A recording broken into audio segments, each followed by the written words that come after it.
146వ అధ్యాయము Psalms chapter 146 verses 3 and 4.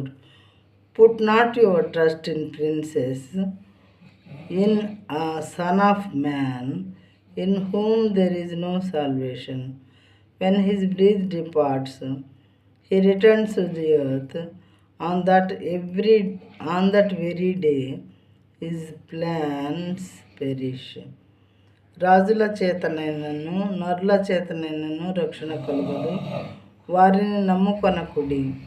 రాజుల చేతనైనను నరుల చేతనైనను రక్షణ అనేది ఇచ్చేది దేవుడు మాత్రమే. ప్రియమైన వాళ్ళరా, రక్షణ కార్యం జరిగించడంటే హృదయ శుద్ధిని కలిగించటం, హృదయంలో ఉన్నటువంటి పాపాన్ని కడిగివేసి తొలగించి మరి మనశ్శాంతినిచ్చి పరిశుద్ధపరచటాన్ని రక్షణ కార్యం జరిగించడం అంటారు. హృదయాల్లో రక్షణ ఇవ్వటం అంటే అది రాజుల పని కాదు, రాజుల చేతనైనటువంటి పని కాదు. రక్షణ ఇవ్వటం దేవుడు ఇవ్వాలి రక్షణ అనేది.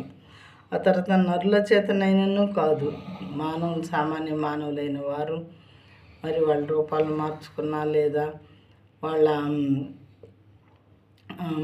పద్ధతులు మార్చుకున్నా, మరి వాళ్ళు దేవుడని పేరు పెట్టుకున్నా కానీ వాళ్ళు కేవలం మానవులే కానీ దేవుడు కానీ కాదు.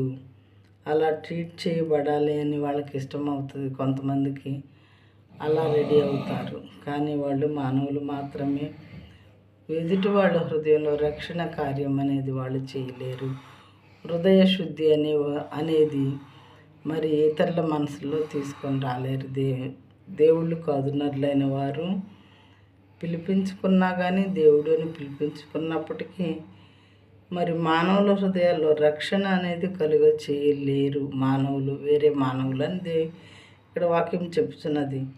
రాజులైన వారు రాజులు చేసే పనులు వేరే ఉంటాయి, అవి మాత్రమే చేయగలుగుతారు. కానీ మరి నరులు చేసే పనులు, రాజులు చేసే పని ఇది రక్షణ ఇవ్వటం అనేది కాదు. వాళ్ళ వల్ల కాదు రక్షణ అనేది మనుషులకు ఇవ్వటం. హృదయాలను కడగటం అనేది, మనుషుల్లో శుద్ధి కార్యక్రమం చేయటం అనేది దేవుడి పని మాత్రమే కానీ రాజుల పని కాదు, నరుల పని కాదు అని ఇక్కడ వాక్యం చెప్తున్నది. వారు నమ్ముకొనకుడి, వారు ప్రాణము వడిలిపోను, వారు మంటి పాలగుదురు.